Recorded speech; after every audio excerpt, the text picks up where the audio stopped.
दोस्तों जम्मू कश्मीर बहुत ही important.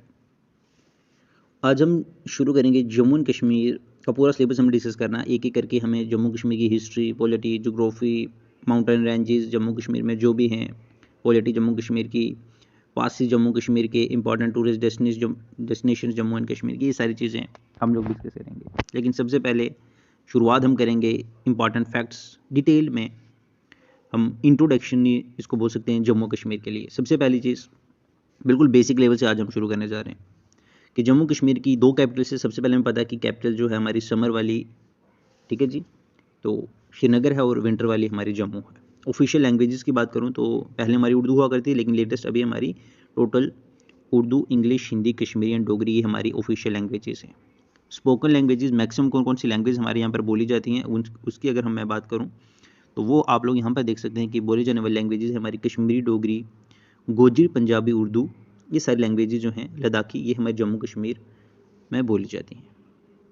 Total area Jammu Kashmir का अगर हम बात करें तो वो है आपका 2,22,236 स्क्वायर किलोमीटर, 2,22,236 स्क्वायर किलोमीटर हमारा टोटल एरिया है। डिस्ट्रिक्ट्स हमारे टोटल 20 हैं, प्लस 2 डिस्ट्रिक्ट जो हमारी अभी लद्दाख में हैं, ये हमारे टोटल डिस्ट्रिक्ट्स हैं।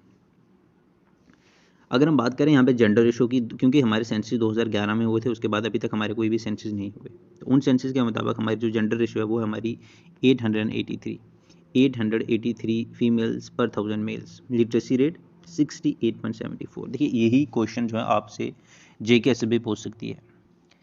जेंडर रेशो क्या थी हमारी, लिटरेसी रेट क्या था हमारा। देखिए हम डेट ऑफ क्रिएशन, स्टेट बनी थी 26 अक्टूबर 1947 को, लेकिन यूटी हम बने थे 31 अक्टूबर 2019 को। फर्स्ट सीएम थे हमारे गुलाम मोहम्मद सादिक, और फर्स्ट हमारे गवर्नर थे करण सिंह। वहीं पे हमारी हाईएस्ट माउंटेन पीक जो है जम्मू कश्मीर की वो है आपकी गोडविन अस्टिन, जिसको K2 भी बोला जाता है, ठीक है जी। ये थे हमारे कुछ interesting facts about Jammu and Kashmir. अब हम डिटेल में जोग्राफिकल जो हमारे फैक्ट्स हैं उसको भी डिस्कस करेंगे। जोग्राफिकल फैक्ट्स क्या है हमारे जम्मू कश्मीर के रिलेटेड। देखिए सबसे पहली चीज़, जम्मू एंड कश्मीर जो है वो 2 इंडियन स्टेट के साथ बॉर्डर अटैच करता है। एक है हमारा हिमाचल प्रदेश जो हमारा साउथ ईस्ट में है, और साथ ही साथ हमारा पंजाब जो हमारे साउथ वेस्ट में है। जम्मू कश्मीर में बहुत सारी वैलीज भी हमें देखने को मिलती हैं, जैसे आपको Kashmir valley, Tawi valley, Chenab valley, Poonch valley, leather valley, ये सारी इंपॉर्टेंट वैलीज हैं। इन वैलीज़ को भी हम डिस्कस करेंगे जब हम अलग से एक टॉपिक वैलीज़ का डिस्कस करेंगे। फिर हमारे यहाँ पे आप देख सकते हैं कि पीर पंचाल जो है वो हमें इंक्लूड कर दिया। मैन कश्मीर को वेस्ट में पीर पंचाल पड़ता है, साउथ में आप देख सकते हैं। तो ये सारी इन्फॉर्मेशन, ठीक है जी। फिर अगर हम बात करें तो सबसे ज़्यादा डिस्ट्रिक्ट वाली पॉपुलेशन हमारी कौन सी है, दैट इज जम्मू। जम्मू में हमारी सबसे ज़्यादा पॉपुलेशन आपको देखने को मिल सकती है। यही कुछ छोटी छोटी इन्फॉर्मेशन है जो हम लोग मैक्सिमम रिवाइज नहीं करते, तो एग्जाम में यहीं से क्वेश्चन पूछे जाते हैं। मैक्सिमम पॉपुलेशन डिस्ट्रिक्ट जम्मू की है। गोल्डन आस्टी मैंने आपको पहले बताया, जम्मू कश्मीर की सबसे ऊंची चोटी है, और इसकी हाइट कितनी है, 8611 मीटर्स। वर्ल्ड में सेकंड हाईएस्ट पीक है। वर्ल्ड की सबसे हाईएस्ट पीक कौन सी है, दैट इज माउंट एवरेस्ट, जिसकी 8849 है। फिलहाल की बात करूँ अगर मैं, तो गोडविन अस्टिन जो आपकी पाक ऑक्युपाइड कश्मीर में लाई करती है, जो पाकिस्तान के पास हमारा जम्मू कश्मीर का एरिया है। इंपॉर्टेंट रिवर्स की बात करेंगे तो झेलम हमारा मैन रिवर है वैली का, और इसके अलावा अगर हम बात करें तो चनाब, रावी और तवी, ये भी हमारे जम्मू कश्मीर के बहुत इंपॉर्टेंट रिवर्स हैं। गुलमर्ग बहुत इंपॉर्टेंट टूरिस्ट डेस्टिनेशन हमारे जम्मू एंड कश्मीर की, गुलमर्ग बहुत ही इंपॉर्टेंट है। वहीं पे अगर हम बात करें गुलमर्ग की, तो एक घुंडाला, यहाँ पे केबल कार का फैसिलिटीज़ आपको यहाँ पे प्रोवाइड की जाती है। गुलमर्ग का ओरिजिनल नाम जो है गोरीमर्ग हुआ करता था, और यूसुफ सच्चाक ने अपने डायरी में भी इसका जिक्र ज़रूर किया है। तो कौन सी जगह का नाम गोरीमर्ग था, ये भी कहा बोलते हो कि गुलमर्ग, बहुत इंपॉर्टेंट है। कुछ हिस्टोरिकल फैक्ट्स भी हैं जो मैं आपको बताने जा रहा हूँ। सबसे पहली चीज़, एंशियंट हिस्ट्री हम जम्मू कश्मीर की डिस्कस करेंगे अलग से, लेकिन फिलहाल के लिए ये हिस्टोरिकल फैक्ट्स हैं थोड़े से जो आपको जानना बहुत ज़रूरी है। इसी के बाद हम अच्छे से इसको आगे पढ़ पाएंगे। वो तक जब इंडिपेंडेंस हुई तो आपको पता है कि जम्मू कश्मीर के साथ साथ और भी बहुत सारी प्रिंस स्टेट थी, लगभग 562 प्रिंस स्टेट थी जो 1947 में सामने आई। तो उनको ऑप्शन था कि आप इंडिया के साथ जाइए, पाकिस्तान के साथ जाइए, चाहे इंडिपेंडेंट रहिए। तो वहीं पे मैक्सिमम स्टेट जो है वो इंडिया के साथ चली गई थी। तो इन्हीं में से हमारे उस टाइम पे यहाँ पर महाराजा थे हरि सिंह जी, तो उन्होंने डिसीजन लिया कि हम न्यूट्रल रहेंगे। हम न्यूट्रल रहेंगे, हम ना ही इंडिया के साथ ना ही पाकिस्तान के साथ जाएंगे। लेकिन इसके बाद कुछ लोकल ट्राइबल्स जो है सपोर्ट पाकिस्तानी आर्मी के साथ, उन्होंने पाकिस्तान पे अटैक कर दिया, इंडिया पे अटैक कर दिया हमारे जम्मू कश्मीर में। और वहीं पे महाराजा हरि सिंह जो हैं, फिर उन्होंने इंडिया से हेल्प मांगी, और इंडिया ने इंस्ट्रूमेंट ऑफ असेशन की शर्त रख दी, और इंस्ट्रूमेंट ऑफ असेशन साइन करते ही मैंने आपको जैसे बताया कि 26 अगस्त 1947 को, ठीक है जी, हम जो है इंडिया का अभिन्न अंग बन गए थे। 26 अक्टूबर ही वो डेट थी जब हम इंडिया के साथ हमारा असेशन हुआ था। असेशन डे 26 अक्टूबर को ही माना जाता है। फिर बाद में चल करके हमारी और भी पाकिस्तान के साथ कश्मीर में बहुत सारे जंग हुए, जैसे इंडो पाक वार 1965, 1971 आपको पता है पाकिस्तान के साथ हमारा हुआ था फॉर बांग्लादेश के लिए, ठीक है। फिर करगिल वार हुआ 1999 में। तो ये कुछ वार थे जो इंडिया पाकिस्तान के दरमियान लड़े गए।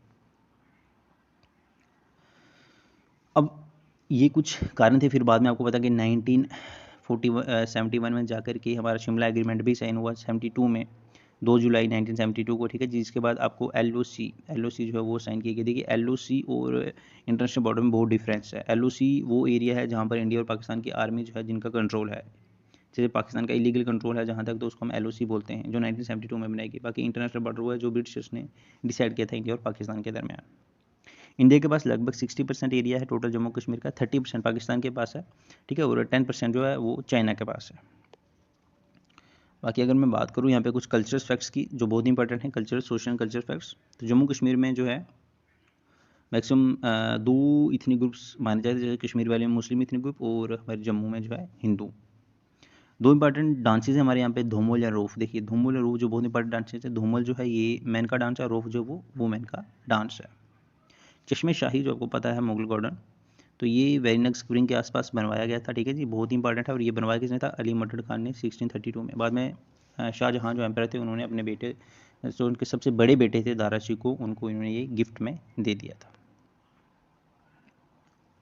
तो डल लेक जो है बहुत इंपॉर्टेंट लेक है हमारे जम्मू कश्मीर की, स्पेशली वैली की। तो जो भी आपके इंपॉर्टेंट मुगल गार्डन्स हैं, चाहे वो शालीमार गार्डन है, चाहे वो निशाद गार्डन है, ये सब डल लेक के किनारे पर ही हैं। तो इसके बाद शंकराचार्य टेम्पल हो गया, ठीक है, चश्मे शाही, नगीन लेक, हरी पर्वत, ये सारे के सारे आपको डल लेक के किनारे ही दिखेंगे। माता वैष्णो देवी जी की बात करूँगा मैं, तो ये त्रिकुटा हिल्स पे, ये क्वेश्चन अभी लेटेस्ट पूछा भी गया था कि माता वैष्णो देवी शरण जो कौन से हिल्स पे लोकेट करता है, ये त्रिकुटा हिल्स। लिटरेसी रेट मैंने पहले बता दिया आपको 68% है। जम्मू कश्मीर जो है 23rd नंबर पे आता है लिटरेसी के हिसाब से। ये क्वेश्चन भी आपको पूछा जा सकता है कि 2011 के सेंसस के हिसाब से जम्मू कश्मीर का क्या नंबर है, that is 23rd। Jammu Kashmir India में महज एक ऐसी स्टेट है या यूटी है जहाँ पर मुस्लिम मेजोरिटी में रहते हैं। फिर आगे अगर हम बात करें इकोनॉमिक फैक्टर्स की जम्मू कश्मीर के रिलेटेड, तो इकॉनमी जो है एग्रीकल्चर इकॉनमी है आपकी, और टूरिज्म इकॉनमी भी है हमारी। जम्मू और उधमपुर जो है ये रेलवे स्टेशन है मेन, रेलवे जो वो श्रीनगर से काजीकुंड भी पहुंच चुकी है, ठीक है जी। सेरिकल्चर भी कहाँ इंपॉर्टेंट है यहाँ पे, सेरिकल्चर में सिल्क वगैरह की फार्मिंग की जाती है, और पिस्सीकल्चर फिश वो भी हमारे यहाँ का एक इंपॉर्टेंट इकोनॉमिक फैक्टर है। मेन एग्रीकल्चर प्रोजेक्ट जो जिसके लिए हमारा जम्मू कश्मीर फेमस है, तो वो है आपके जैसे हमारा सैफरॉन। सैफरन बहुत इंपॉर्टेंट है, एप्पल, चेरीज, आलमंड, वॉलनट्स, ये वगैरह भी काफ़ी इंपॉर्टेंट है हमारे जम्मू कश्मीर के। मैन इंडस्ट्रीज हमारे जैसे हैंडीक्राफ्ट हो गया, कारपेट हो गया, वुड कॉफिंग हो गया, ठीक है, शॉल मेकिंग। तो हैंडीक्राफ्ट वगैरह इसमें हम जैन और आबिदीन के बारे में जो अभी हिस्ट्री में डिस्कस करेंगे, तो तब हम जैन और आबिदीन के बारे में ज़रूर इसमें डिस्कस करेंगे। कश्मीर जो पश्मीना शॉल के लिए बहुत ज़्यादा फेमस है। फिर विल्लो क्रिकेट, ये विल्लो जो है क्रिकेट विल्लो, ये भी काफ़ी फेमस है, ठीक है जी। तो होकारसर लेक के किनारे जो भी ट्रीज़ हैं वो इसके लिए यूज़ किया जाता है। आपके विल्लो ट्रीज होकारसर के लेक के किनारे मिलते हैं। ये काफ़ी इंपॉर्टेंट क्वेश्चन जो हम ज़रूर डिस्कस करेंगे। मिनरल्स भी हमारे यहाँ पे दिखते हैं, जैसे आपका मिनरल बहुत सारे हैं, जैसे लाइमस्टोन वगैरह। और शफरी आपका जो इंपॉर्टेंट है, जो पैडर के एरिया में हमें देखने को मिलता है। तो ये कुछ फैक्ट्स थे जो हमने डिस्कस किए आज इंट्रोडक्टरी पार्ट जम्मू कश्मीर के। बाकी डिटेल में हम लोग जो है history, polity, economy, geography, rivers, lakes, ये सारी चीज़ें इंपॉर्टेंट टूरिस्ट डेस्टिनेशन एक एक करके हम डिस्कस करेंगे।